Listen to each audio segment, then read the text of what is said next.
Twinkle, twinkle, little star, how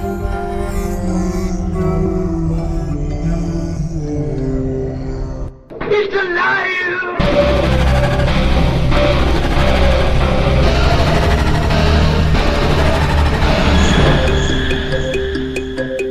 Welcome to Where the Weird Ones Are.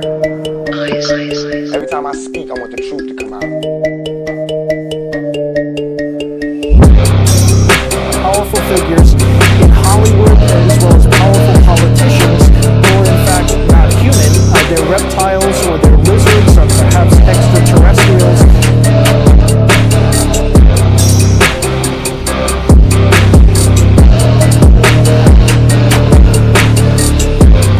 I don't think it is a human. I think it's a Sasquatch.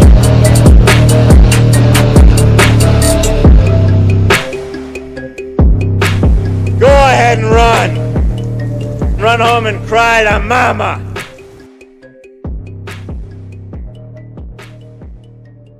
Let's get weird.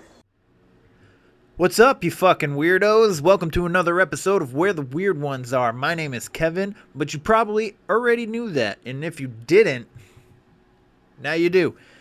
Anyways, so today on the podcast we have Jessica. She's a red mother maze. She's very magical, very friendly. I implore you to go check her out on Instagram. She goes by engineer.ofthesoul. She does a lot of readings, and I would really appreciate it if you go check her out, show her some love. This isn't going to be the only episode she's going to be a part of, as her and I definitely have a lot to discuss. She is on the path of helping people find their inner light and their inner darkness and combining them into like a yin and yang. You know, you can't have your light without your darkness. You can't get to the light without going through your darkness. So please check her out, support her, and please like, subscribe, and share the show, because that's really the only way you can help this show grow. Also, on that note, please take a visit to 16%.com. They have cryptid plushies, all your favorite cryptid plushies and cryptid merchandise. You can use coupon code STAYWEIRD, that's a capital S and a capital W, to help support this show through that. And yeah, if you guys have any weird and strange encounters, please do not hesitate to email me at wheretheweirdonesare@gmail.com or DM me on Instagram at where_theweirdonesare. The show is on YouTube, Spotify, Apple, and CastBox. I'm going to try and get onto a couple more platforms as soon as I can. But for now, that's where this is. And like I said earlier, please like, share, subscribe, and just help the show grow. And I appreciate everyone who listens and everyone who watches the show. Without you guys and without the guests, this wouldn't be a show and this wouldn't happen. I mean, I probably would make it happen still. I don't mind talking to myself. Talk to myself all the time. Anyways, I hope you guys have a fantastic day, fantastic week, and stay weird. They're coming to get you, Barbara.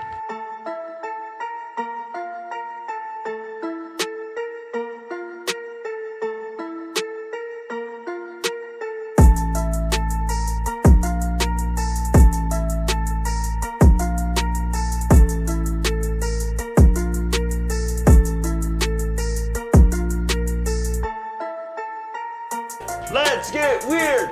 Let's get weird! Let's get weird! Let's get weird! Weird! Get weird!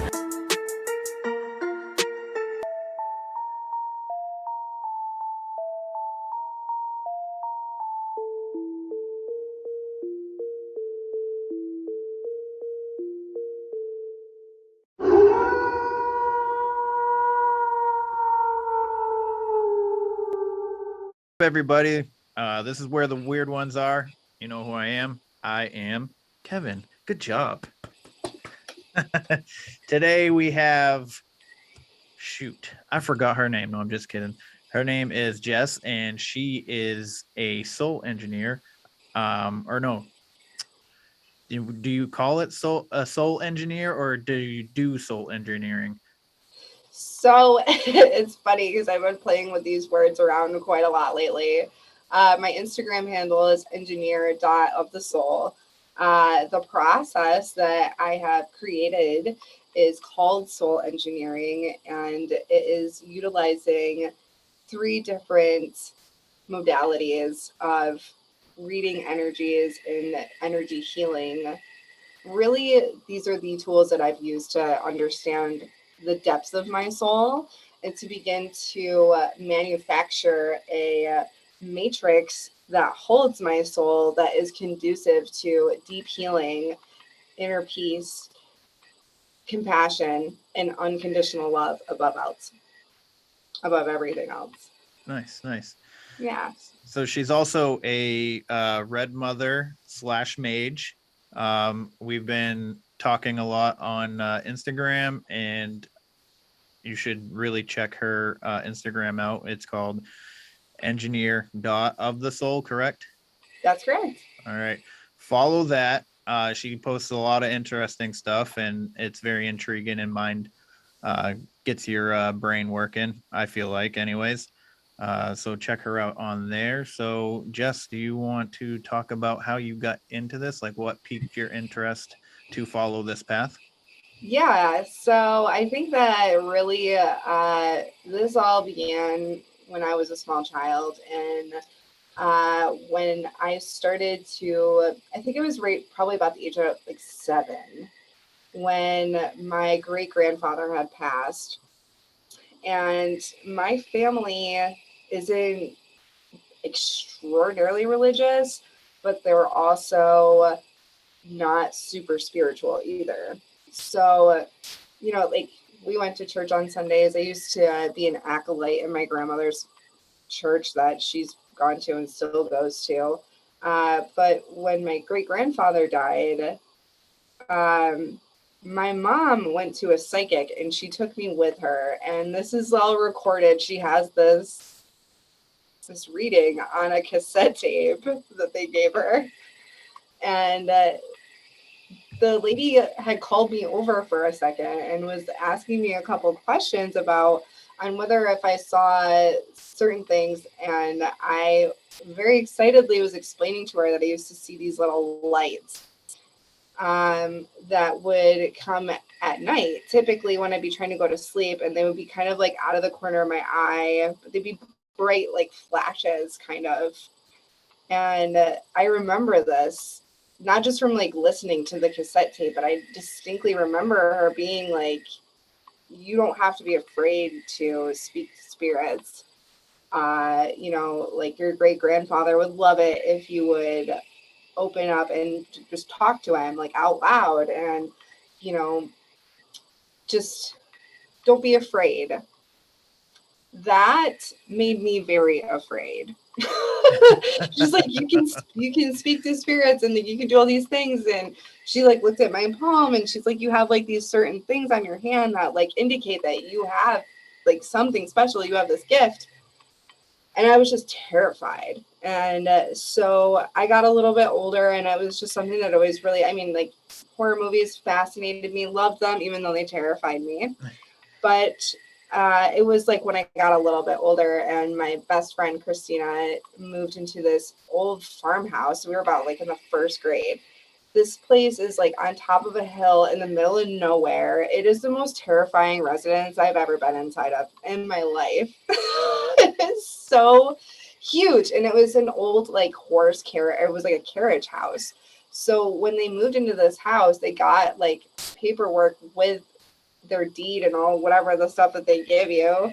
And there was a document in regards to it being a stop on the Underground Railroad. So that was really intense. And some really cool things about this house were like on the bedroom doors, they had numbers on them from when they were, you know, because I mean, this was like an 8-bedroom house. It was huge, Wow. but it was really just spooky and old. It wasn't like super like fancy. It was just a huge ass house with just weirdest energy. And so we got older. And then, you know, we would always experience like little things like, you know, for example, like getting out of bed in the middle of the night and like I thought I heard somebody like typing on the computer and I'd look over and there'd be nobody there. You know, you'd hear sounds like in a different room and like, I mean, they'd had stories for days and days about all the weird stuff that went on there. I ended up getting kicked out of my house at like 17 and her parents had moved. So she stayed there and was renting out these rooms. So I rented out my room, and this experience at that house like completely stopped me from being there alone. I wouldn't go in the house by myself if I was going to be there for any extended period of time.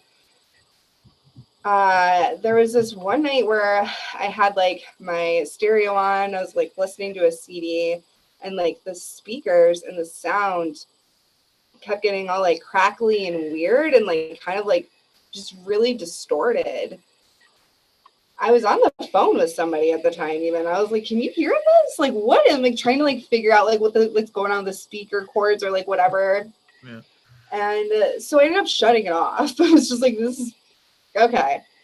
And I was laying in bed, I'm on the phone, and all of a sudden I felt like from the top of my head down to my toes, just like the most like icy feeling like all over me. Like, and I felt frozen, physically frozen.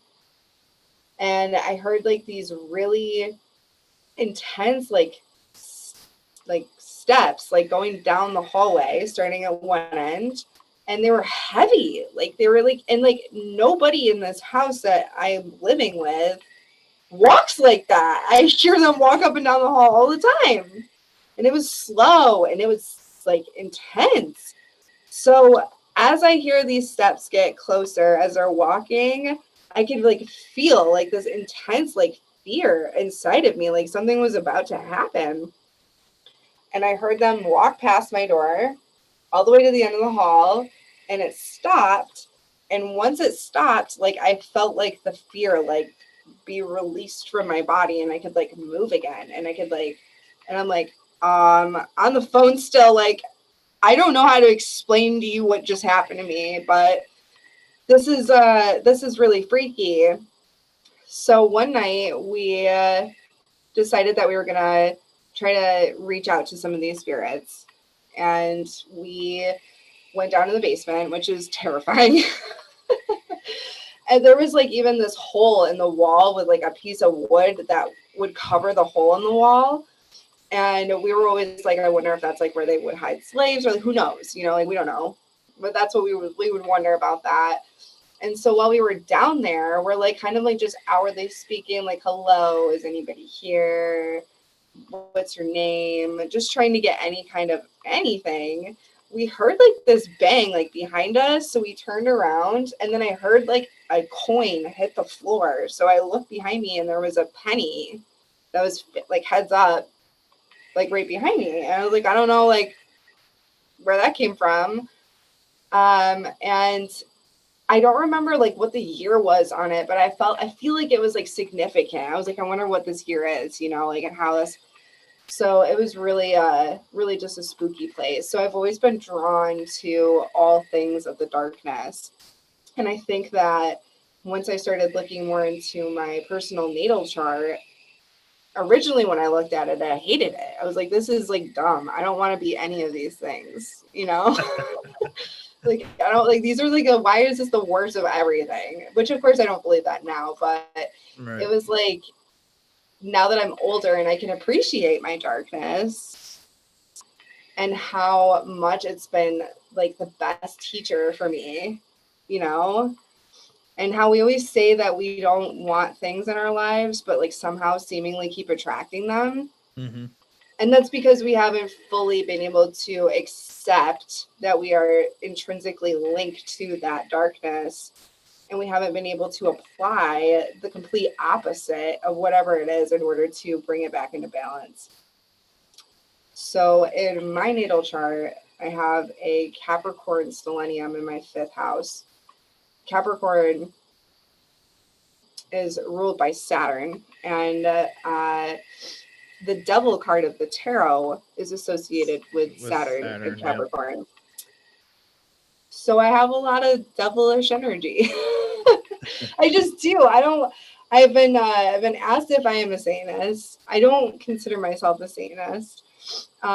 This is a great segue into your question about my title as a red mage. Yeah. Because I became so enthralled with the Final Fantasy franchise over the past 5 years. They're just the stories. They're so good. The relationship between some of the characters and the summons, there's a lot of spiritualism littered throughout this whole entire thing, and it's so nicely veiled that from a child standpoint, I'm an adult and I love Final Fantasy, but from a just an objective standpoint, it's oh wow, this is really cool. Once you realize that you're crossing all these different spiritual components into this incredible story of heroism and love and all these cool things, it's really, really powerful. And then on top of that, Nobuo Uematsu, who is the composer for the music of most of the Final Fantasy music, for most of the Final Fantasy games, he's just amazing. He's so good. So the music is really what drove me to explore all the different games. I'm why are they creating music like this for a video game? I need to know more. I need to go ahead and see what's happening. So I did, and I've actually seen a whole entire orchestral arrangement of nothing but Nobuo Uematsu's music, and it was amazing. I cried the whole time, the whole entire time. Dressed up like a Moogle. So Moogles are these little cute creatures that are helpful, but the red mage part, there's different classes of magicians or mages, as they're called in Final Fantasy. There's the black mages, which only practice offensive black magic. Okay. You have your white mages, which only practice white healing magics. You have your blue mages, who learn offensive magic from monsters. You have your red mages, who practice both black and white magic. And then you have your time mages, which can do spells like freeze. They can stop time.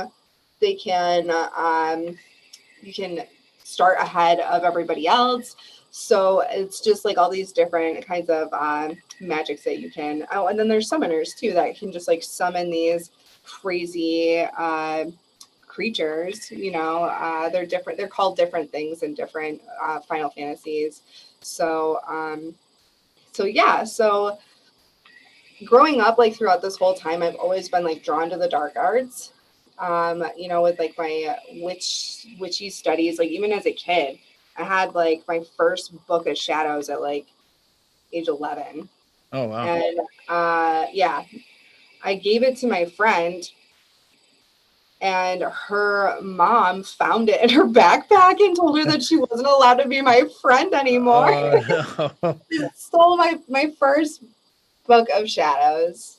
We're still best friends, so it didn't work out too much growing up. But yeah. Does she practice as well? She does. She's more it's really interesting to see the two of us together because we're totally opposite, but we're if you looked at her, she has dark hair and she comes across as a little aggressive. But when you get to know us on the deepest levels, we're actually so much of the complete opposite. I'm the one that's super intense and can also be very cold-hearted at times, where she's the most giving person, straight through to the end, and she is such a light on the inside. So I had somebody tell me that she was the moon to my sun the other day, and I was that's so cute. That is cute. It's like a yin and yang. Yes, kind which of is a thing. huge. Yeah, I love yin yangs. I got a black cat and a white cat. Oh, You know, wow. it's all about the balance and trying to keep it in the middle. So that's why I've been exploring my mediumship abilities with Ron. Oh, Ron, grave evidence on TikTok Grave and evidence. Instagram. Yes, Another go follow shout out him. for Ron. Another shout out for Ron because he deserves it. Oh my gosh, Exactly. it's so magical. I think I talk about him almost every episode now. That's amazing. I love that guy though. He's so good. He He's is. really great. He is. So you Yeah, want I to don't talk know. about some of the things that you have coming up with Ron real quick? Yeah, I'd love to. So I met Ron back in October, and we started getting. And my questions to Ron were basically revolving around contacting spirits and what his favorite forms of communicating with spirits are, and what everything that he's been doing. Mhm. How he gets like all these amazing opportunities to speak with people like you and just share this wealth of knowledge that he has from all of his experiences. I mean, it's just, and his energy is like next level grounding. That's one thing that I really adore about him, because I tend to get a little bit, out there. So Yeah. it's really important for me to have people in my life that I can like count on to help me ground. And he has done that so much. So we're like, well, where should we go? And we're like discussing all these different really cool places. And so we made a list and we started digging in. The first place, and I think he's already, I'm pretty sure he's already released this. So I don't think I'm gonna. Spoil I it. was gonna say, yeah, I'm not gonna Yeah. spoil it, but there's a spot up in Buffalo that is called the Iron Island Museum, and it's been featured on a couple like televised ghost hunter shows. Jack Osborne's been there, Yep. and so this place was really cool because I've personally been there before. I even talked to Ron. I have a photo of me sitting in one of the chairs there, and it was so crazy because then like Ron and I started talking about. I was like, oh, maybe we should go to the Iron Island. That place was pretty cool, and he's like, yeah, sure. Like, let's talk about it. And then like 2 days later, it came up in my memories of like that was the day, like in 2021. It was like to the day. I was like, whoa. The sign. Yeah, I think so. I think it's going to be pretty intense. It's so we're going to do an overnight there, Okay. and we'll be investigating there. There's so many spirits at this place because originally it was a church. Then they turned it into a funeral home. Then they turned it into a museum. Wow.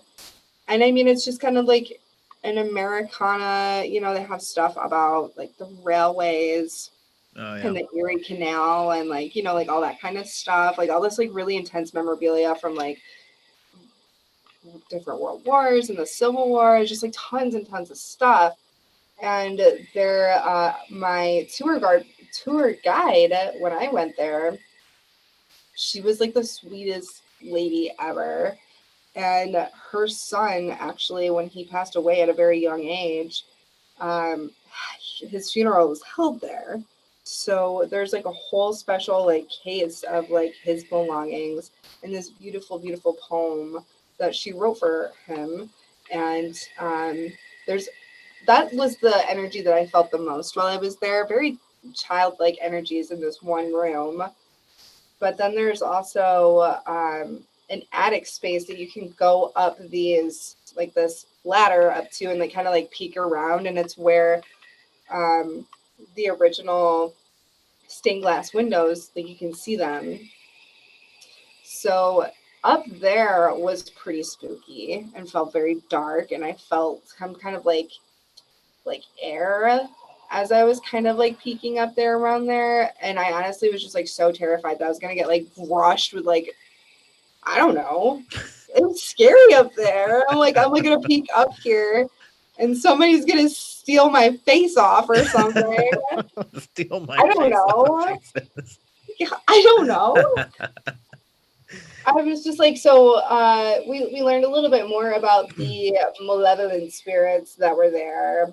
Edgar is, I can't remember his last name right now, but Edgar is the one, the tall, dark, shadowy figure that most of the people that work there are extremely frightened of. And so we talked to a few of the ladies that work there and their experiences. I mean, you can go on their website, you can see all the different, like a whole list of like EVPs from investigations of the past, all sorts of stuff. So that'll be our first stop. And then I think we did discuss a couple of maybe to like wrap it up and keep it super weird.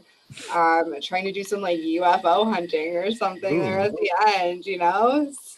I don't Nice. know. I feel like the aliens are coming. They're here, but I think that they're trying to like come through a little more. They're trying to make themselves more public, probably. Yeah. I'm thinking. The soft disclosure is seemingly very very underway. Yes. So real quick, you said the red mage is both light and dark magics, and that's what you are, right? Yes. So you practice a little bit of both. Yep. So what exactly, so you do this for a living, correct? Kind of thing. So what exactly is it that you do for people involving these magics? Well, my magics have been very personal. I haven't actually, so this is me like shifting into the whole new industry of let's back up and I'll tell you what happened to me in October, because up until October, I was like trying to lead this life where I was like not as magical as I am and trying to hide my magic, because either I'm like, the people are going to come and tell me that I'm a Satanist. They did, and I don't care. My family is going to think that I've completely fucking lost it, and they're probably going to disown me. I don't speak to them very much, and I it's not that I don't care. I can't say that I don't care, but it's just I don't allow it to bother me. So with practicing magic, I view soul engineering as the perfect example of red magic, because anything that's going to take you into your shadow is what I consider black magic. Mm-hmm. And anything that is going to bring about a profound sense of healing at the like in an immediate way, like a Reiki session, for example, which can like bring you into your shadow, but I mean like real deep introspection, which I've only been able to obtain through using tarot and astrology to fully understand those darker aspects of myself. I think combining those two kinds of things together is really important, and not to ignore, like you can't be like, all right, all love and light, we're going to just, do this Reiki session and I'm going to put a bunch of crystals around you and you're going to feel great. Because it just isn't sustainable. All right. As it's like it's a continuum that we live on. Like you were saying, and it's a rhythm that pulls us from one pole to the other. So we have to try to remain in the balance in the middle, So I think that for me, allowing myself to be openly open about magic, creating real magic, teaching people how to use magic, because like I'm not the kind of person who likes rules. I actually really don't like rules at all. Samesies. Yeah, I can't stand it. So like when I was starting to like get into my spiritual practices, I'm like, okay, so the pagans and the Wiccans, they have too many rules. The Satanists are at least like, rules suck, but we have good ones. And like their big push is like consent. Yep. And their push is that we all have a choice. Mm-hmm. And I love that. but I still am not like, I don't want to dedicate my life to any one vibrational expression of divinity. Right. So I see people who truly resonate with the vibrational energy of Jesus Christ, for example, to be extremely special and lovable and amazing, because Jesus Christ is the ultimate representation of unconditional love. So if you resonate and you vibrate with that frequency, then all I have for you is just pure white light and love. That's it. That's what that energy represents. Mm-hmm. But for me, the vibrational expressions of dark goddesses, such as Ma Kali, such as Lilith, such as Persephone, these are the true, like, mothers, the wombs that have carried me through a very traumatic life. Right. So Lilith was technically the first female out of mankind, and she didn't like the rules, and she didn't want to be submissive to Adam. So she left the Garden of Eden, and that's when Eve came about. So that's the story that I've heard.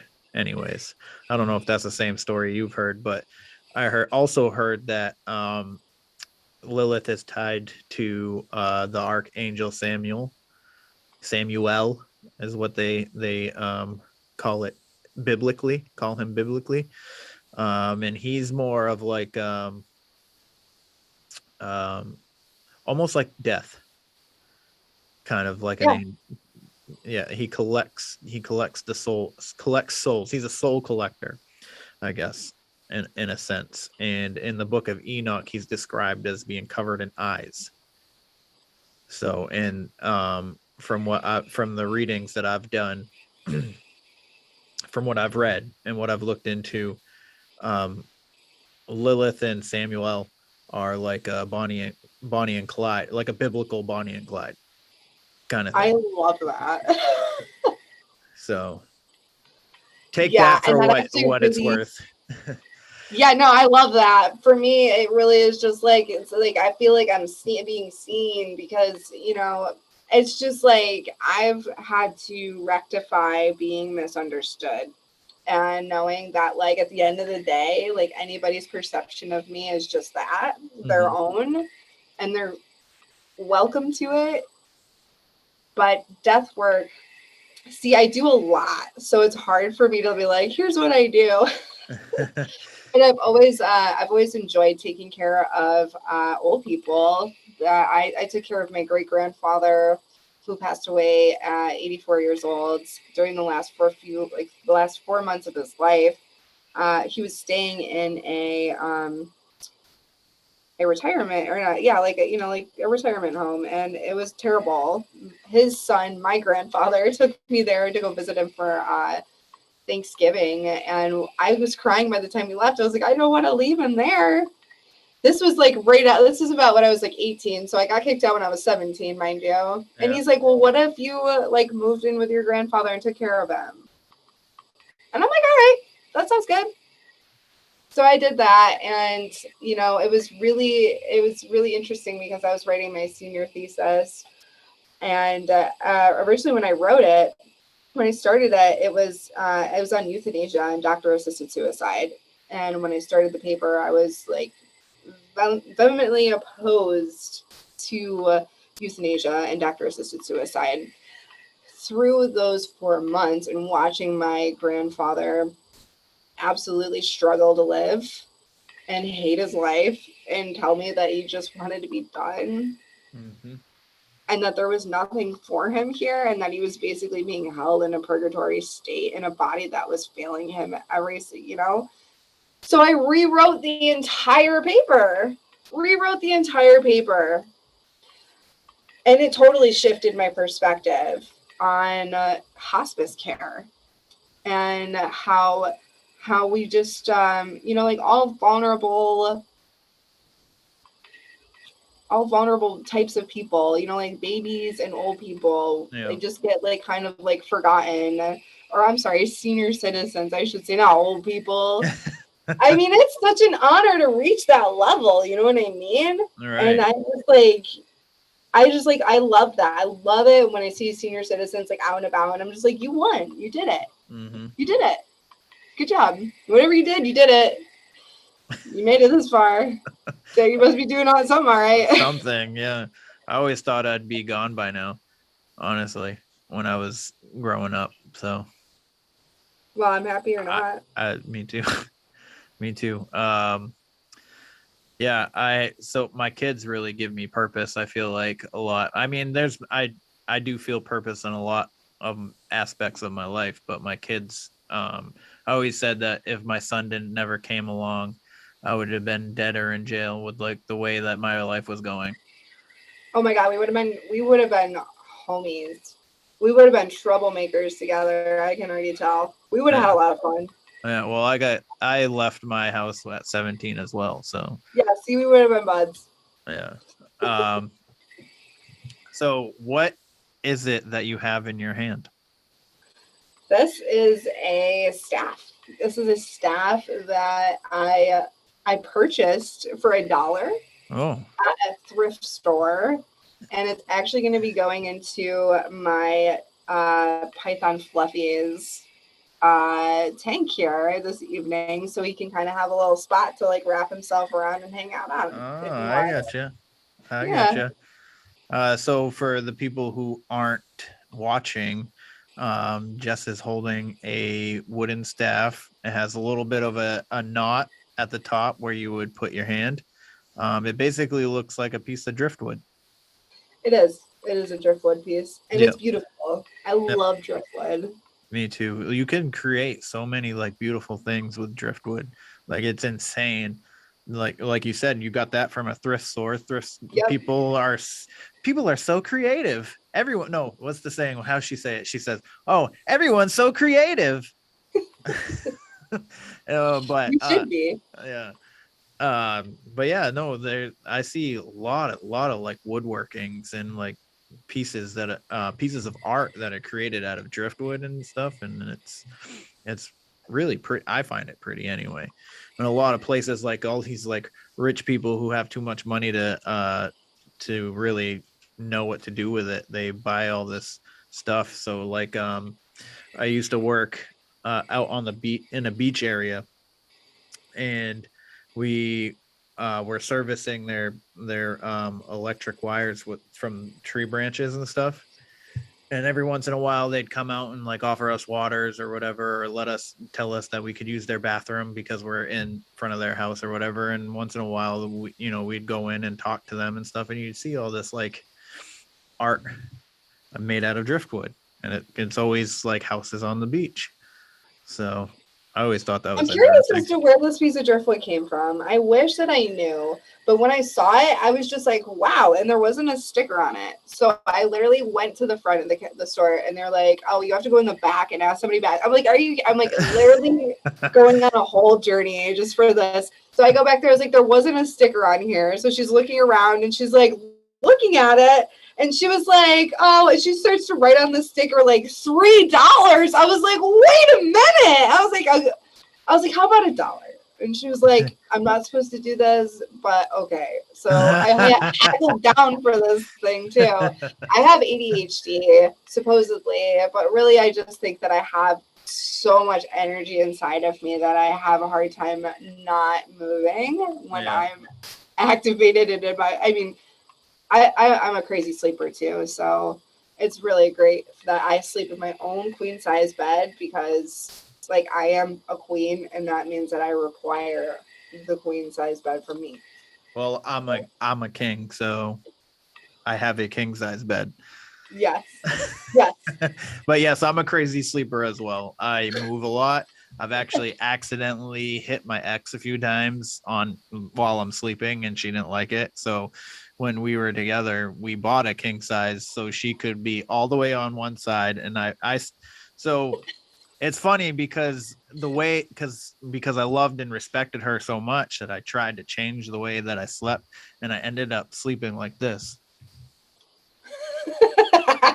I literally slept like a vampire with my hands on my chest, trying to not move. So like if I woke up, because I'll wake up and I'll have to adjust myself, I'll literally like an inch per minute, like just very slowly, so I didn't rock the bed to wake her up, but I always woke her up. And I didn't know what to do. But yeah, it stressed me out a lot. And after leaving her, that's when I really started this whole like spiritual soul searching kind of thing, and that's what led me to this podcast. That's awesome. So Sleep is so freaking important, and I'm gonna be really honest with you. I mean, so the last few years of my life got really intense. I left my marriage, and that marriage gifted me with a lot of darkness to sort through. It has been intense to learn and deepen everything that I have already been like, because like the thing with spirituality that I hope people realize is that like if you're getting into it and you're reading stuff or you're listening to something and you're like, maybe that sounds true, but I just don't know. I'm a very skeptical person. I'm a very scientific person, and I like to see things out loud. Like, I mean, that's why I've dedicated so much of my time to understanding how what the nature of the universe is, and what the nature of existence is, and what the nature of consciousness is, because it's just like, how are we not like all wildly concerned about like the fabric of our reality? right. And of course there are people that are concerned about it. Mm-hmm. Then you have the people who like lose their minds completely trying to understand it, and then like end up on like some wingnut like seriously like out there, which could be valuable if they're able to ground it, because I was so depressed, suffering from this like intense, emotionally abusive, also just like really horrible dynamic, and working a lot, coming home and not having any energy, and my skin was freaking out. I completely lost my appetite for a long time. I was like dissociated in every moment of my life. Like when I try to like look back on some like the worst parts of that, because my marriage didn't last very long, luckily, for me, but and my children and my cats, and yeah, pretty much everybody. I think it was the best for everybody. I was like really in a bad spot, so when I left, I was like still like processing and still in a really bad spot. Yeah. And I was, like on antidepressants, and I had been I was like, I mean, by a psychiatric nurse, I was like under supervision. It was like, yeah, whatever. She had put me back on ADHD medications and sleeping pills, and so it was just like literally I was using artificial prescribed means in order to get myself out of bed in the morning and then put my ass to sleep at night, because I couldn't sleep, but I couldn't be awake and I couldn't do anything. So I was just like incredibly out of alignment with everything that I am inside. Yeah, your light was dimmed from all the chemicals. Oh yeah. For sure. It was like one big dark night of the soul.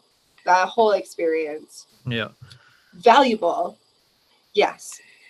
Was it worth it? Yes and no, because I think that was like a misconception that I had, is that in order to overcome the darkness, I had to like harbor so much of it within myself. Mm-hmm. And it was just so natural to me because, my father was a sexual predator. So right there, like I feel like I'm the daughter of the devil himself. And then I have all of like this really light energy within me. It just, it gets really confusing and chaotic. Right. So it's just, you know, at the end of the day, it's all about balance. You find that there is something to be grateful for in the darkness that people gift you, and you find that gift and you take it back. You take your power back by finding that gift and integrating it into your practices, your life, your story. And then when you figured out, because like that was another thing too, like when you're on like a healing spiritual journey, like, you know, for me, I'm like, okay, this is a continuous improvement project. I'm never going to be 100% completely healed. And the other thing that like when I moved out and I'm like, okay, this is not working still, like, I mean, like this, like I can't continue on like this. So I started getting reacquainted with my spirituality, and I started meditating again and creating a pretty solid meditation practice.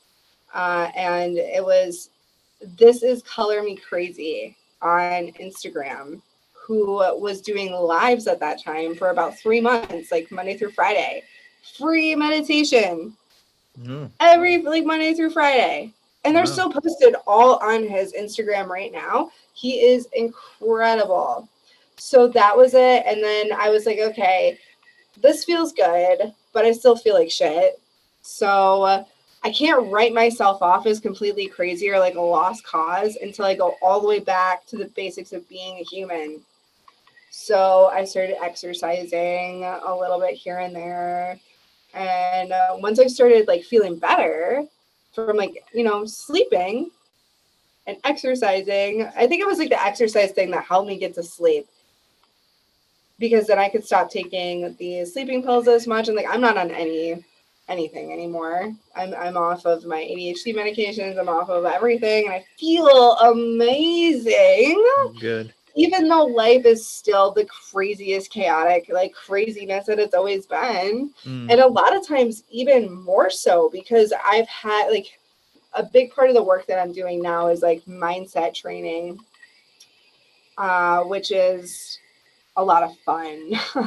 Because once you start breaking open the confines of what, like the matrix, your soul matrix, right? Like you have been like gifted this idealized version of yourself from birth by society, your parents, your family.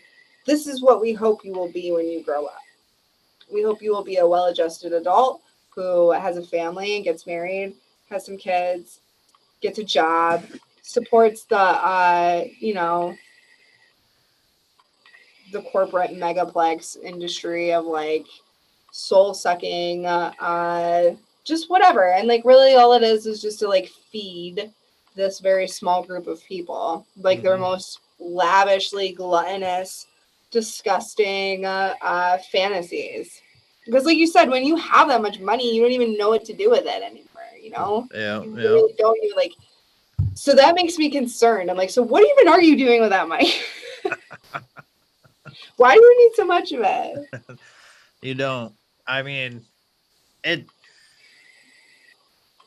yeah, I mean, you work hard and you get it, and then you get there, and then you just continue to work and you know, you just build up. Then you become, you know, Scrooge McDuck and freaking go swimming in your own money.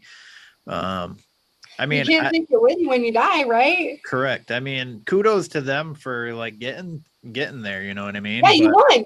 Right, but like at the same time, there are certain ones that continue to stay nameless that have a lot of power and pull in society.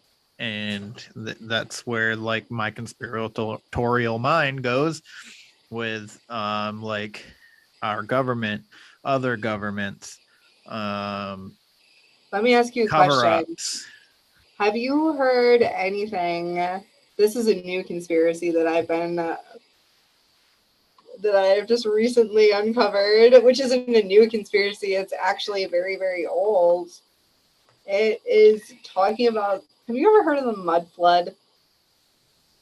Tataria? Is that what you're talking about? Yes. Yeah. Yep. What do you know about it? Tell me what you know, because like this shit gets deep. It does. It does, and it's kind of hard to follow. It is, because it's like missing. Yeah. So Tartaria was a civilization that was very advanced. And that's how you get like all these these advanced structures from like ancient times. Yeah. And I want to say that they were giants. I don't know if like Tartarians were giants, but the giants were involved in this process. And then Yeah, it's like, oh my gosh, the photos that I've seen are just like so unbelievable. I mean, the ancient art, like hieroglyphics and all of that, like, so you got all these different civilizations that stretch across so much space, that are so far away from each other, and they all depict the same shit. They all depict giants. They all depict these beings that are larger or stranger looking, you know what I mean, than the basic human. And supposedly that these mud floods came in and kind of like wiped them out, I guess. okay, here's where I can help you out with this one. So basically, what they're saying is that our shadow government, if you will, yeah, they have, you know, like, because like we've been seeing this with like the earthquakes recently, and you know, a lot of weird like natural disasters like HARP, where it's like weather modification. Our government's like using different frequencies, yep, and different means of like modifying our weather. So the mud floods are basically this, what they're saying is that like somebody has the capacity to use frequencies and vibrations that would allow the ground to literally liquefy, and it pulls under these. So it's not like a just like random like thing of like mud just like came out of nowhere. right. Like it was literally like created to like evaporate underneath our feet, and like, yeah, that's crazy. Yeah, and I believe that that is 1000% possible. There's well, I'm gonna have you send you a seen video when we videos? get off of the yeah. Yeah. Yes, I'm gonna send you one after we get off the phone here, where it shows like a little like pile of dirt. It's like in a like a lecture hall of like a college or something, and they're like, because it was like a little comment. It was like, "How did the mud floods happen?" And it's like showing like this, like, and they have it like linked up to like these wires or whatever. And then they like turn it on, and like literally the buildings and everything, like, oh, it's so creepy. Yeah. That freaks me out. I do not want to be mud flooded. Me neither. I mean, I didn't see one as big of a scale on as the one you're talking about, but I did see one, and it's well, it was like just a mini one, right? And well, yeah, the one that I saw was even smaller. So yeah, just like probably about as big as this like little square in front of this little area. And they just do this certain frequency, like it's solid, and it's solid freaking gravel. And then they do this certain frequency, and it looks like water almost. It's crazy. It's like, no shit. So yeah. that leads me into everything is vibration, everything's frequency, everything's moving all at once, even if it doesn't look like it's moving. It's moving. You know, the all is in all, and all is the all. Yeah, it is. Yeah, but I've definitely heard a lot about Tartaria, but they always lose me. Like I try to listen and I try and follow along, but there's always a point where I get confused. Yeah, I know. And well, so me too, because it's kind of like there's a few different accounts that I've followed. I think I actually started following the hashtag itself because I'm like, yo, this is crazy. But yeah, I think that it's confusing because it's like somehow it's connected to Tartaria and then like the world fairs. Yes, the world, because so with the world fairs, that leads you into the giants too, right? Because we've built, you know, all these major cities burnt down that had the world fairs in it, Chicago, New York, all this shit. And then they rebuilt it supposedly. And so like, if you look at these really old buildings, you'll see that the ground is not level with the building. Like there's always windows or doors underneath the ground. And the doors and windows are fucking humongous. Why do they need such big doors? They got like these fucking 15-foot doors in a lot of these old buildings, and that leads people into believing in like the giant story with Tartaria and all that. I think it's super interesting that, like, I guess, like, as a kid, I never even thought about what a weird story that would be to, like, tell kids and be like, yeah, there used to be giants. Or, like, even just, like, come up with that. Like, yeah, Jack and the Beanstalk. Like, where did you come up with that? Yeah. How did you just make that up, you know? Yeah. Well, I'm not saying that, like, you know, yeah, whatever, but it's just like, it's interesting when you like look back on all these stories that we were told as children. It's like kind of like now as adults we're like, okay, but like maybe there was some kind of veiled truth to those things, and there usually often is, you know. Yeah, it's just like all the like the sayings that we have, like the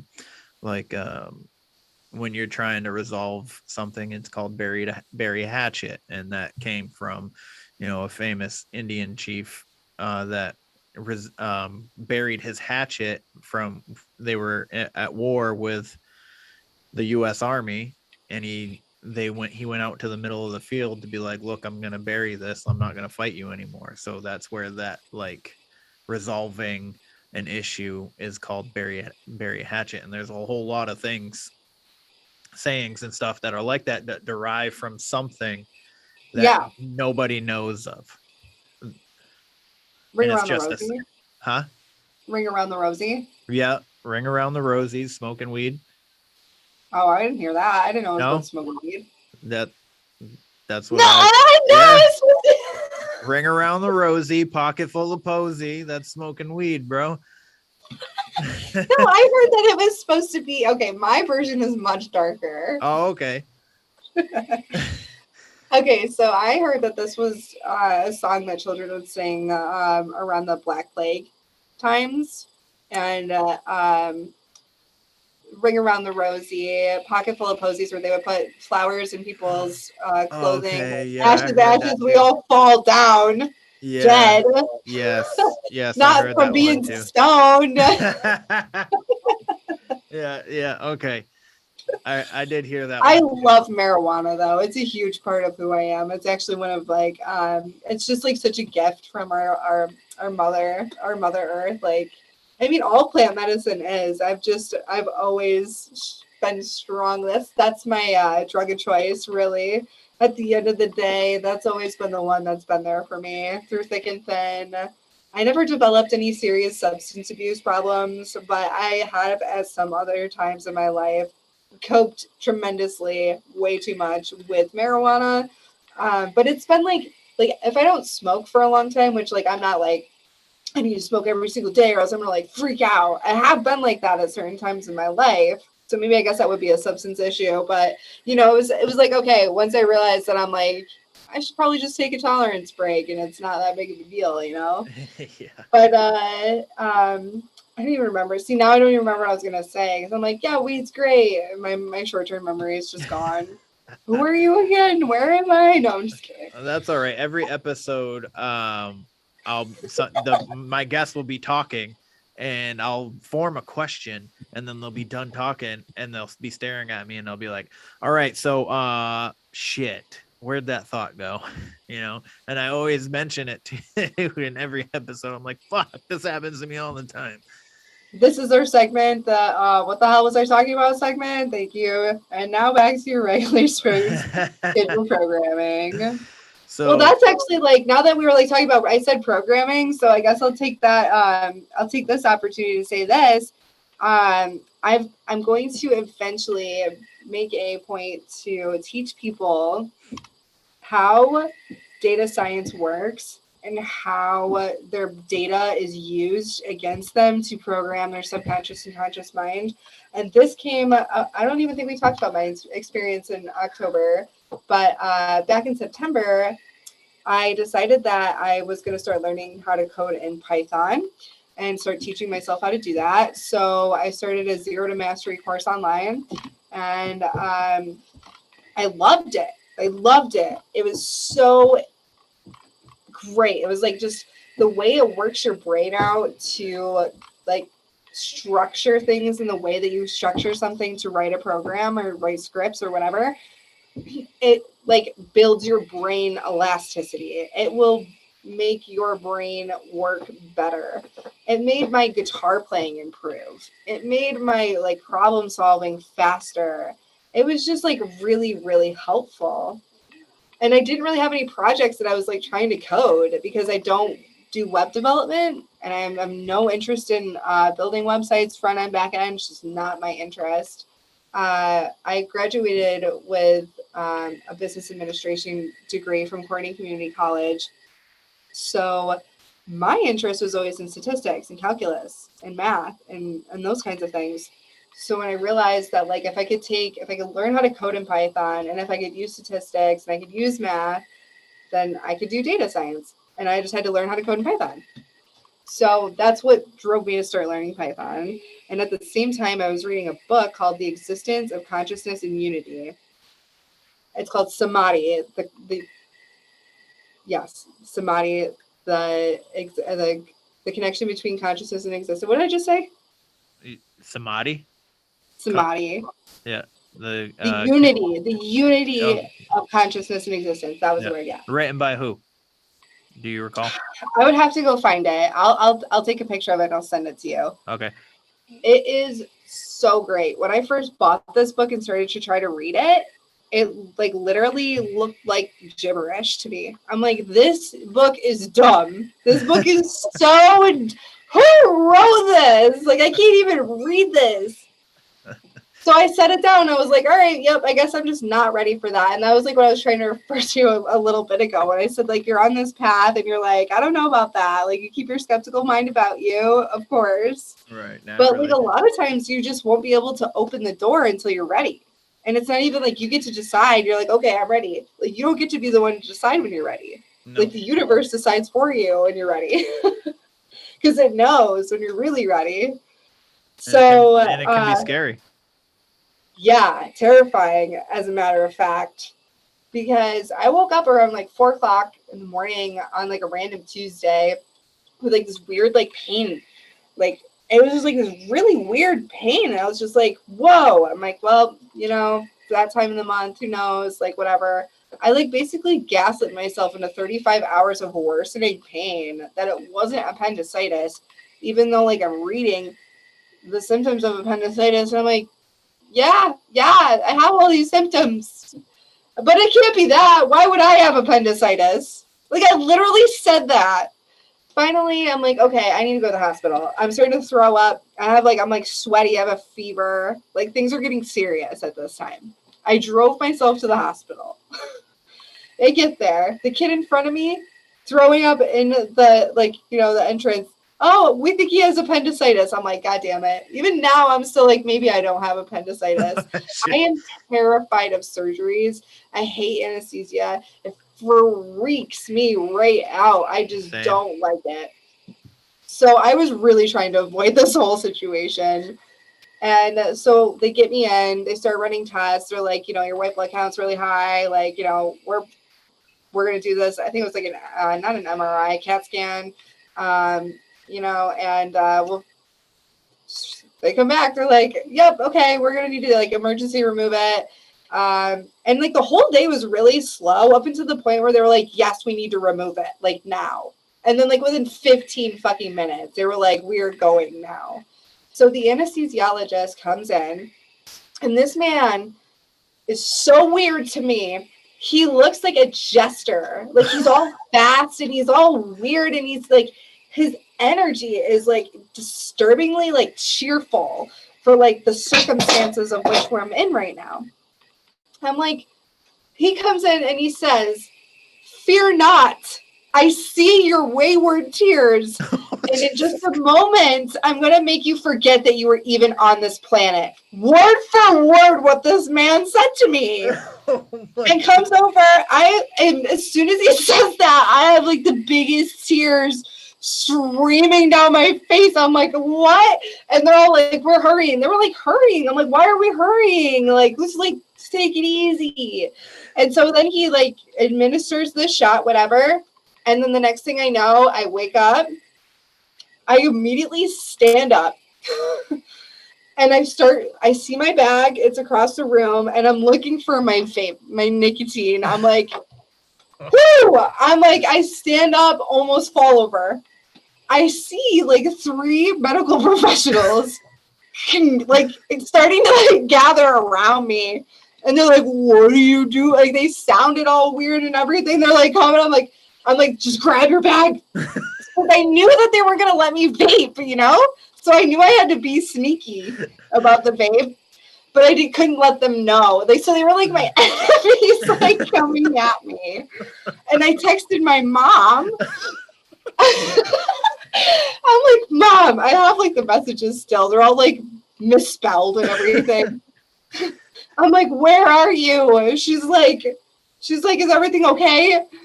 And I'm like, no, it hurts, but like you can like barely make out like the words that I'm texting or whatever. And then I don't remember anything until I like woke back up again. I look over and my mom's sitting there. And I'm like, hey, what's up? And she's like, well, they ended up like giving you like administering more like sedative because you were being aggressive. Jesus Christ.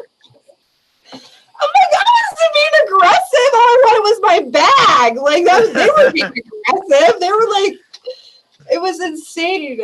So yeah. So I actually come home and then I get a report of like this whole situation. And I don't know if you've had this where like an operation report where they basically like explain what they did.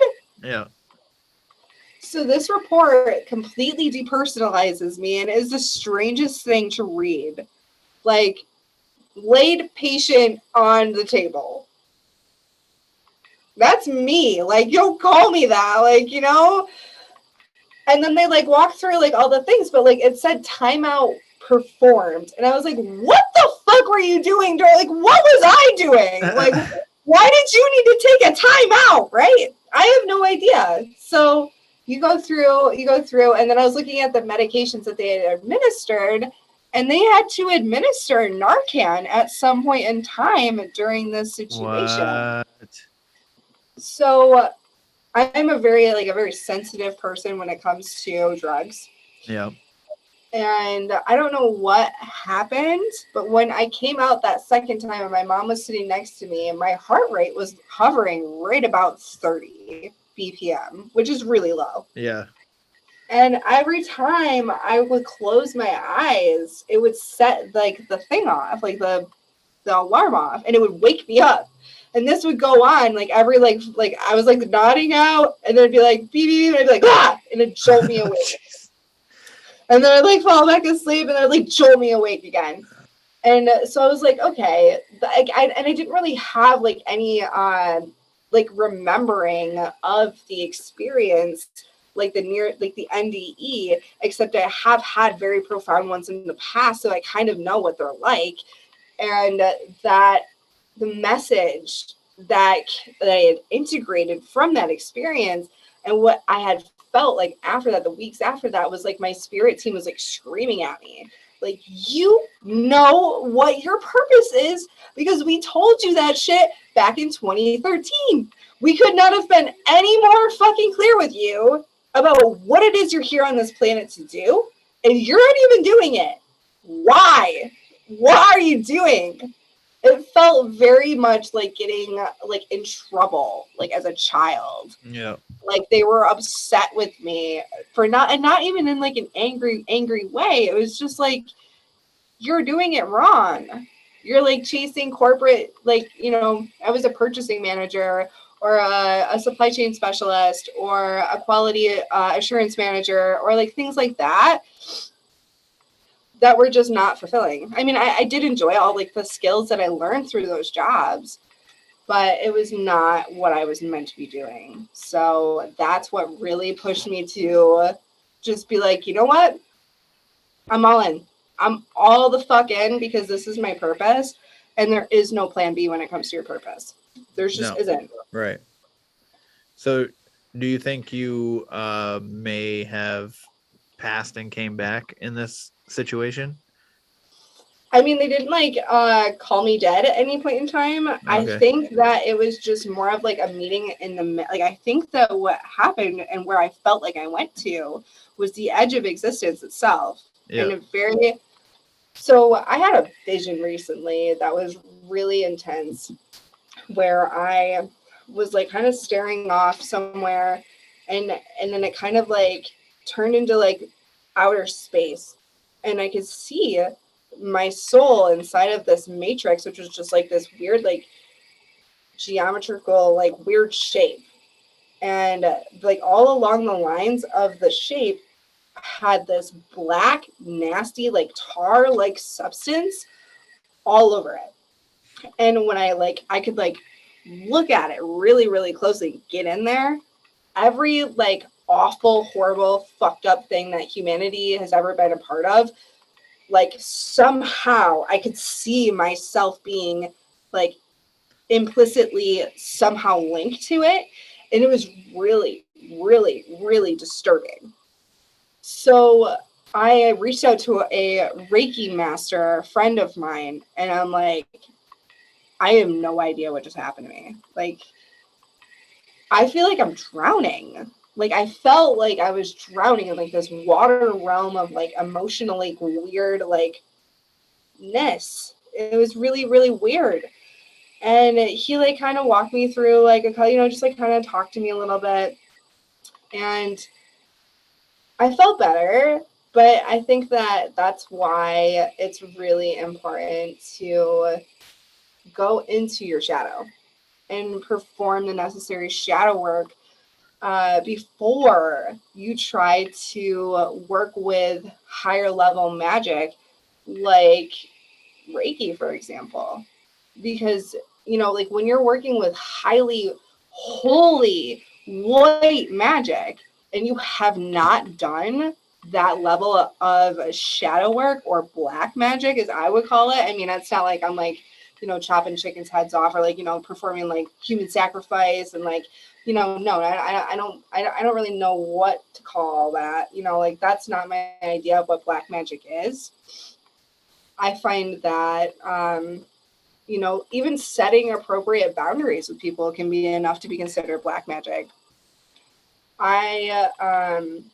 I find that once I just like stop worrying so much about everybody else and really focusing on myself, that like black magic or white magic, it really just depends on like where you're trying to go. If you need to go to the depths of hell to learn something or commune with a demonic force in order to gain knowledge, you should.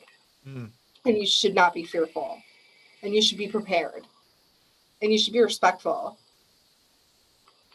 Or, on the other hand, if you are willing to walk into the light, fully open it, your heart, and accept it into you, like 100%, that is so an option. I just haven't been able, that just hasn't been my path, No, I just I'm right there haven't with you on found that. that as the, yeah, I just, I don't like the like holier than thou, like super I saw a couple accounts in the spiritual community that was like, like you're gonna get left behind on like this ascension thing that's happening if you don't like get your shit together. I'm like, why are you fear mongering people out of like or into or out of anything? Yeah. Like what are you doing? Well, I feel like keeping people in fear is a lot like stealing their energy. Yeah, like Monsters Inc. Yeah. Yeah. Yeah. That was a really good movie and very freaking creepy that they like put that out and then like, and like the relation to like, I don't know, like I was like pretty baffled, I guess, that like some of the like the whole like Q conspiracy, how that like thing exploded as much as it did. But yeah, I do believe that there is a lot of like validity to the fact that your fear is always what is used to control you. Exactly. There's nothing more that you can use against somebody. I mean, that's control. That's all the lower energy centers. Control, when you're feeling out of control, it probably has something to do with your root chakra. You're not completely grounded into your power. And on top, well, I guess that could be, division would be another of the next chakra up. That would be the darker side to that one, division instead of creation. And then control again would be maybe even like in the yellow, where we're like, instead of like releasing our belief systems, we're being like tied to these like unhelpful ones instead of being liberated from them, and with love and truth and those kinds of things.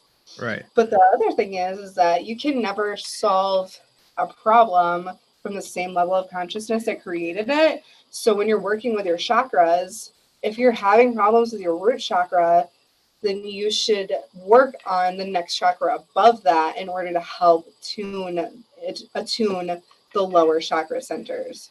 Right. So that's why we have one that's even like all the way up here that is often not talked about. Oh, no way. So when I did my Reiki healing, she spent a lot of time on my feet and my head. So that was root and crown. She said that I'm not. She said that my connection with spirit isn't severed, but it's dim. So like I need to start doing more things to find my grounding.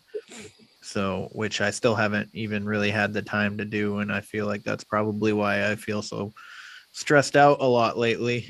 But I do find like I told you a little bit earlier ago, that I just started probably a year, maybe 2 years now, on a spiritual healing journey, and I was doing therapy, and I ended up telling my therapist that I love that. Sorry, sidebar. Thank you for going to therapy. Love that. So I know that because in my latest relationship, there was a lot of issues. Not that they were bad or ill intent on either of our parts. We were just, I feel like we could have been good together. It might have just been the wrong time. She had issues, I had issues. We both didn't heal enough to be compatible, but I feel in a lot of ways we were compatible. But we got on each other's nerves a lot, and it wasn't ever really physical. It wasn't physical or anything like that. It was just, there was a lot of arguing. But anyway, so I had, I realized that, there was maybe something deeper wrong with me. She made me feel like maybe I was a narcissist and stuff like that. I don't think she intended to play games with my head in any way, and I'm not trying to make it seem like she's like the devil or anything like that, because honestly, she's a very sweet person deep within her. But she has a lot of things that, from stories she has told me about her life, that I know that she needs to work on and heal. But anyway, so I was in therapy trying to just get a better understanding of myself. And so I've gone to therapy throughout my life here and there for a lot of different reasons. But I really like this therapist, and we were talking one day, and I can't remember exactly why the conversation went this way, but I ended up telling her that I was conservative, and not that I was trying to label myself or anything, because I honestly think both parties are fucking retarded, They would say, no, two wings of the same shipbird or something. Yeah. But she goes, oh my God, I didn't know you were like that. And I was like, what? I go, excuse you? And she goes, don't tell me you're one of those QAnon people. And I was like instantly felt uncomfortable. And I was just like, no, I'm not. I was like, I do think that there's something up with the government, if that's what you're implying. And she's like, well, I'm liberal. And I was like, by your reaction, obviously, that's an obvious statement. And then we got to talking a little bit and about our views and stuff like that. And I was like, I always find myself having a hard time, talking to liberals because they always end up either accusing me of being a conspiracy theorist, which honestly, a conspiracy is a theory, and having a theory doesn't mean you're wrong. It's just a theory. And a conspiracy is just like, what a conspiracy is like, so I tell you, hey, you and me are going to go get drinks after work, and your daughter can't come and can't come. Don't tell her about it. That is a conspiracy. So she's sitting there. So no, the conspiracy is your daughter being like, I think they're going to go get drinks, but I don't know that for sure, but I think that's what they're going to do. And they're not going to take me with them. That would be a conspiracy. So then, and therein lies would be your daughter would be the conspiracy theorist. But after that transaction, the way she reacted, I was just like, I don't want to do this anymore. Aww. And that was the last time I saw her. But I did tell her that I had a hard time like having conversations with liberals without them, calling me a conspiracy theorist or freaking out, calling me names, and just leaving the conversation altogether instead of finding a helpful conclusion. The common ground. Yeah. Yeah. So it's super funny because like for the longest time I considered myself a liberal, and I think that I did it mostly just to argue with my grandfather. He's no longer alive.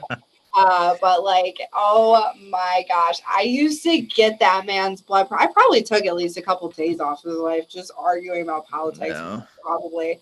But it was so freaking beautiful. Let me tell you about finding the common ground. Yes, Zoe. No, I'm not done yet. I will be done. How about 10 minutes, okay? All right. Okay, you can sit there. That's fine. He used to say, I don't know, because it's cool stuff. Yes, it is. You're holding the wooden hoe. Okay, but you can't talk, all right? If you're going to stay up here, you'll be quiet, okay? I'm going downstairs. All right. Yeah, I really want to watch it. Okay, that's fine. We like found our common ground. And it was hating on Hillary Clinton. It was the best. For once, we finally, and so it was like the most beautiful thing ever. Instead of me just saying stuff just to like see what he would say, they're like, get out of here with that commie bullshit, Like just be like, shut up, goddamn commie. He would never say that, but I would always pick on him about communism all the time. Yeah. And yeah, so when we like, I bought a car, and it was a 2005 Toyota Corolla. This is like right around like, whatever, like Donald Trump and Hillary were running. There was like a Hillary for prison sticker on the back of it.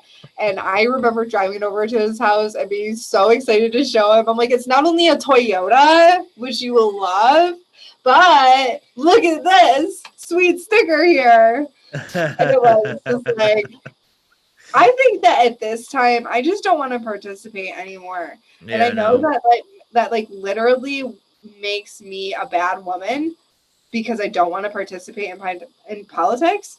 And I should, because it's been fucking fought for on my behalf by so many incredible women. But I just don't subscribe to it. And like, I have a social security number. Yeah, I guess I'm in the society with you all. But like, well, the social security number is registered to keep you a slave. Yeah, why? How does that work? Tell me about that. So the our birth certificate, our social security number, registering us into the Vatican, and technically they can sell us as bond and stocks for money, and they make money off of us. I don't know exactly like the framework of it, It's but probably our data. I mean, that's not a bad point, but I do know that you can break that chain, but that's why retire. So the bond and stocks are like 65, 67 years, and that's why retirement's at 65 or 67 now. That's weird. Yeah, and then you're broke as an old person.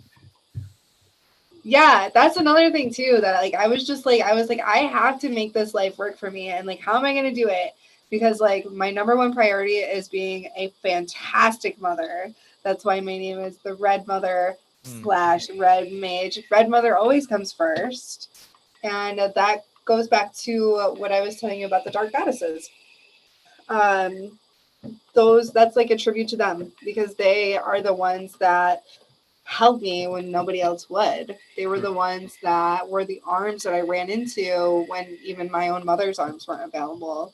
Yeah. You know, so those are the archetypes, and that's how I view these deities. You know, like I was saying about Jesus Christ as being a vibrational frequency that you can resonate with or not. It's the same with all of them. And so that's why when I was explaining this to my mother, she was like, I was like, I get it.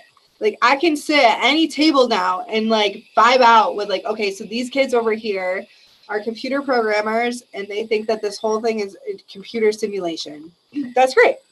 I get it. Like, let's go. Yeah. I can sit over here with you and grandma and talk about Jesus Christ and what an incredible, beautiful energy that is, and get into all these very beautiful stories and all of these beautifully written pieces of esoteric wisdom that have been like, you know, potentially perverted or whatever. I don't know. That's why I don't like religion, and that's why I subscribe to Final Fantasy as my religion, because it's so customizable. You know what I mean? Yeah. And that's how I feel about life. It's just a game.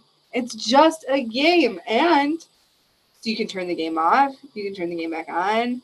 You decide when you want to pick the game up and play it. You decide when you want to put it down again. When you die, in my vision that I saw of like, I felt like I could see my a silhouette in myself, like looking at my soul. If that is where you end up when you die, just literally on the outside of your reality, like figuring out how you're going to go back into it, like what entry point you're going to make and how you're going to evolve in that life. And then you make your contract and then you come back in and then you do it again. So like when they say that like suicide is a crime, it is a crime, because you are now creating all of like whatever the rest of your contract was that you had written, or maybe, I don't know. Maybe that was how you were supposed to die. I don't know. I don't know all the answers. Who knows? But, you know, it just like it impacts every other single person who had pieces of their contract written like relating to you. Like you were supposed to show up on this day at this time and say these words that completely spiraled this person in a completely different direction, and you didn't show up. So now the next time you come back, you have incurred this bad karma that you have to rectify and cycle through again and again and again. So the objective of the game is to have as much fucking fun as you possibly can. Love unconditionally as the answer to every question that you have. And you just follow these simple, basic golden rules that we were always told as kids. Treat others how you wish to be treated. Right. That is the way that you fracture your ego and you find yourself in every single interaction that you have with people. So you like foster the deepest sense of compassion to be able to heal yourself and others. It's important that we have villains. We have to have villains. We have to love our villains and our demons and our struggles and our adversity, because like this game would be super fucking boring if you just got to win right when you got here. And a life's purpose isn't supposed to be easy. It's a life's purpose for a reason. Exactly. And have you heard the quote that fuck, I can't remember his name, but he said, you'll never know how much violence it took to be this humble. To be I have, and I love that quote. Yeah. So, I mean, I'm not Mike Tyson. I'm not fucking Conor McGregor. I'm not these, these combative people, but most of my life I was extremely violent. It didn't take me much to before I was putting hands on someone, and I actually ended up doing amateur cage fighting with the aspirations to get into the UFC, and that's what I wanted to do with my life. I just wanted to friggin' hurt people. And now it's funny when this journey that I've been on, getting in touch with my inner self. My inner child was broken early. I was exposed to a lot of different things. I've spent a lot of time afraid of my mother and stuff like that, and I'll probably never talk to her about it. But I mean, who knows, maybe I will. But yeah, no, I spent a lot of time just hauling off and hitting people for stupid shit, and it didn't even matter. So like I realized once I started this whole like thing, so there's this incident at a gas station that I had, and it's funny. It's funny because of the way I said it, but so I pulled into the gas station to get gas, and this guy pulls up behind me, and he starts screaming and yelling that I cut him off because like all the pumps were taken, I guess. And he's like, "There's people here waiting to get the fucking gas pumps." And I was like, "Dude, I didn't see you." I was like, "I just pulled in." I was like, "There was nobody sitting here waiting. There was no indication that there was a line." I was like, and I just pulled in, man. I was like, "I'm sorry." And he started he's like, "All these fucking kids today," and blah, blah, blah, blah. I mean, mind you, I'm fucking, at the time I was 33, but I'm 34 right now, and this guy probably wasn't much older than me. Like he was probably in his 40s. And he's screaming and yelling, and he's like not too far away from me about how kids are disrespectful these days and don't know proper etiquette and blah blah blah blah blah blah. And I just looked at him, and I already had the nozzle in my gas tank, and I just kind of like leaned, and I go, "Keep fucking around and you're gonna turn me back to the old me." And he just kind of like he did this. He goes, and then he turned around and walked back to his car. And like I said, it just like it wasn't like loud, and I wasn't yelling. It wasn't a whisper, but it was just literally just as I'm talking right now. I just said I love that. And that's like, wait, no, that's from freaking Dr. Dre. Yes, thank you. And so it's funny that's why I said it was funny the way I said it. So I got in my car and I start driving off, and I'm like, because you know how you replay situations in your head after they happen like that, and I was just like, is that how I said that? I was like, and then I had you to did not forget about Dre. Then I instantly put it on Facebook, and I go, "Hey everybody, this happened, and this is how I said it." I was like, and I literally quoted Dr. Dre today to somebody. Well, it's funny too, because like it's like we have like this like inverse like perception with the paradigm that we're looking at. From our perspective, we are looking at a very broken, fucked up paradigm that has been such a tremendous machine in our suffering. Mm-hmm. And then we have the other side where seniors are looking at the paradigm as it being stripping away the world that they once knew and loved. Yep. So, I mean, it is kind of interesting to think about how many different planes of existence there really are, and how many different realities there really are, and how they're created in such a a simple way as just a thought. And then they can be gone as fast and as quickly and like as finite as that. Mm-hmm. I had a thought today and then it was gone, and then that's it. That's pretty much our life. Pretty much. Just, yeah. And that's the principle of mentalism, that we are pretty much just a living, breathing expression of thought in the mind of the all, where we are gifted with this beautiful opportunity and power to like influence it. Mm-hmm. And I love the part in the Kabbalion where they talk about the artist, and asking the artist to imagine someone painting a picture in their mind. And what they picture is often themselves painting something. So the thought version of themselves painting is not aware that they're a thought painting. They just are. Mm-hmm. But the person painting has a fragment of the person thinking inside of them, because otherwise they wouldn't exist, and neither would the painting.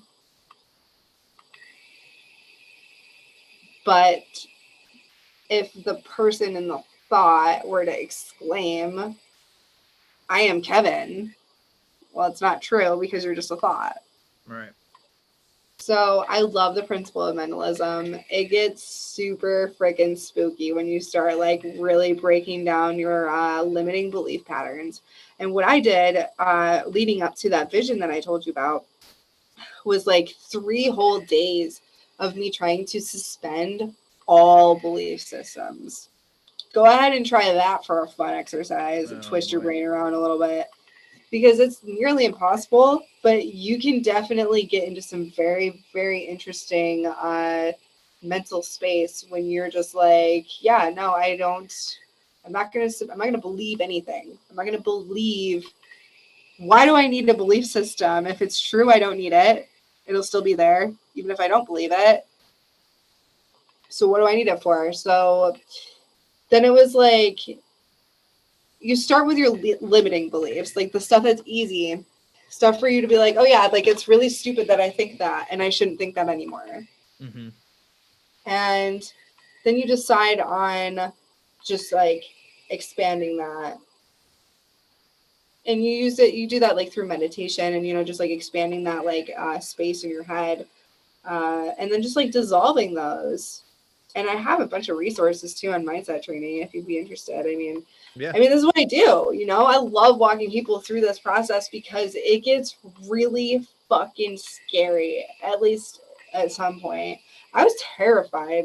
I had like no idea. It was like it was over the Cancer full moon, the Cancer full moon that happened recently, where I was like, I thought I was being like psychically attacked for a little while, because I was like, there's just like no like rational real reason as to how I was able to like access this vision like this. Yeah. But it was really just me. Wow. It was really just me. It was all me. And it was like placing mirrors all inside of myself, like metaphorical mirrors, in order to bring out these archetypes that were unhealed. And then they started like actually coming to me in real life via my DMs of this Instagram page. So I mean, like, I've had some of the most insane conversations with complete strangers that I'm like, half of me, I'm not even sure they exist. Yeah. You know what I mean? Yeah. And I mean, these people are blowing my mind. Like, I'm like, wow. Like, are you me? Are you like? It's surprising to find how many people actually think exactly the way you do. Yeah, You because know, you can't have an original thought. You just can't. no. You want to know a funny thing, real quick, that I'll share with you? So I had this guy message me literally today, asking me if I wanted to join the Illuminati. I've had this happen to me 4 times. Oh, but you want to know what is really interesting? I live across the street. I'm gonna send you a picture.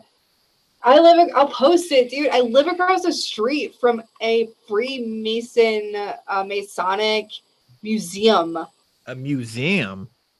It says it's a museum. I've never been into. It was like down the road a little while, like Yeah. a little ways, and then they moved right across the street from my house. I can get on their Wi-Fi, dude. What the Yeah. fuck? Yeah, it's like General Sullivan's like 48th post, blah blah, whatever. Like, and it's like they have like I keep meaning to go over there because they keep hosting like food events or like, hey, we're having like spaghetti and meatballs on the 14th. Come through. I'm like, so on the surface level, like, not all Freemasons are what a conspiratorial person would I don't know think. anything about them because they're a secret society. I thought. So so on the surface level, they're involved with the community. They do a lot of community shit. Oh, okay. So maybe that's them. This is the good Illuminati, the good Freemasons. Well, that's what they're like on a surface level. Yes. Like, oh, okay. Okay. So this you is know what I mean? yeah. Okay. Yeah. So, because my cousin and his dad are both Freemasons.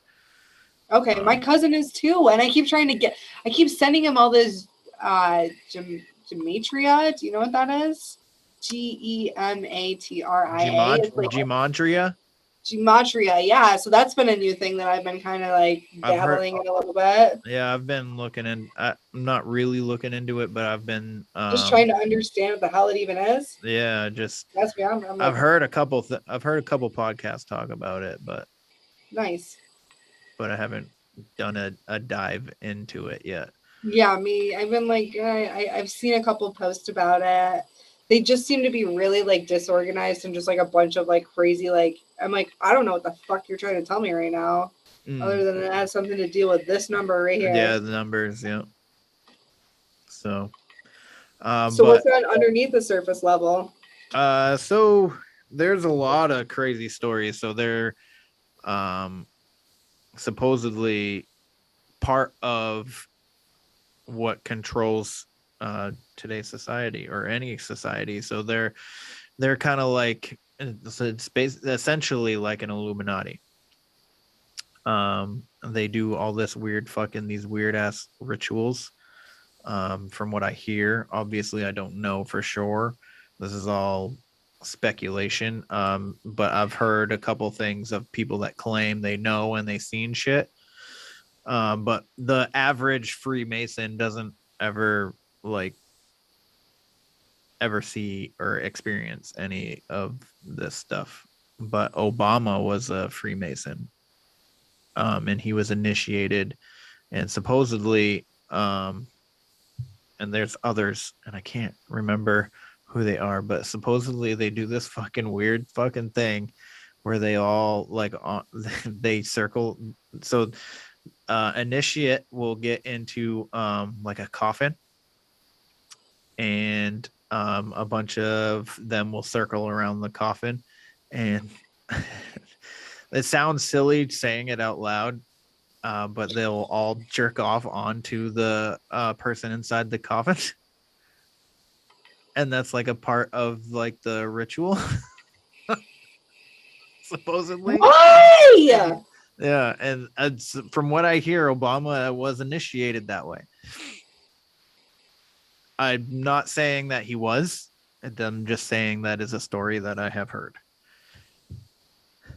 But also, talking about him, did you know that Obama is related to the Bushes? No, I did not know that. Yeah, he's technically a Bush. That is crazy. I mean, I'm all down for like the weird sex rituals. I think that's great if that's what you're gonna get. Like, if that's what you're doing, like, do it. Fucking do it. Like, Tantra is like a huge modality of healing. Yeah. Yep. It really is. And so, like, I totally think that people that work in those spaces are so honorable. You know, like, I think that that's an amazing practice. Me currently, I'm just like solitary and hermetic AF. Like, I am like still healing. I still am just like on my own little hermit like island right now. Yeah. So this has been like really neat because I mean it's helping me like be authentic. It's holding me accountability for my authenticity. Yep. Same. And I'm so excited to see where both of us are in the next couple of years because like spiritual and soul evolution, dude, it's fucking nuts. Like you'll be like a completely different person. Yeah, I'm already a different person than I was just 2 years ago. Even just a year ago. So like I was telling you, I told my therapist that I was conservative. I'm not conservative anymore. I mean, yes, I still believe in conservative values, but I don't consider I guess I consider myself more libertarian if I had to put like a label on myself. Me too. But really, I would rather just live in the woods, homestead, and take care of my family and my own shit, and never have to encounter anybody from the government ever again. That sounds so nice. And there's so many people that are like, you know, when they talk about like the unemployment rate too, where they're like, nobody wants to work anymore. But like, I think there's a lot more people like me or you or people who are just trying to branch out and do their own thing. I'm going to yell at to get off the phone because I have a scavenger hunt that I need to go accomplish. Yes, ma'am. We can set up another time to do this. I would love to. I think we have a lot more to talk about. So yes. I told you I could go on and on and on and on and on and on. This is like me and Ron, like every night. We're like, like until like the morning comes. Like there's been at least like twice where Ron and I have been up all fucking night long just talking. Carrie, you want to see my here? I'm gonna go get Fluffy so you can say hi to him before I go. Okay. Yeah. Just tell everybody where they can find you or whatever, and all that. Okay. Yeah. Hold on. You can follow me on Instagram. My name is engineer.ofthesoul. I will look for you guys and love to see you stop by. I like to do live sometimes. I don't have like a full schedule yet, so be sure to follow me for updates and all sorts of magical content. Nice. All right, everybody, that is the show. Please give her a follow, and you all know, but I will say it again until I'm blue in the face. If you have had any kind of experience or you want to talk about some things as Jess and I talked about today, you can get me on where the weird ones are at gmail.com, or you can find my Instagram at where_the weird ones are. Jess, it was a pleasure talking to you. I really enjoyed the conversation, and I look forward to talking to you again. Thank you, Kevin. Yeah, it was a lot of fun. We do have a lot more to talk about for sure, though. So I'll see you again next time. And thanks so much for having us. Thank you for taking the time to come on. Yeah. All right, I'll see you next time. All right, have a good night. This concludes our broadcast day. Click.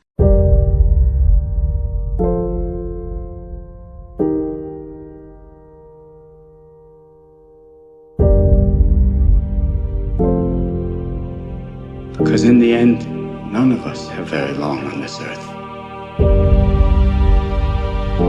Life is fleeting. And if you're ever distressed,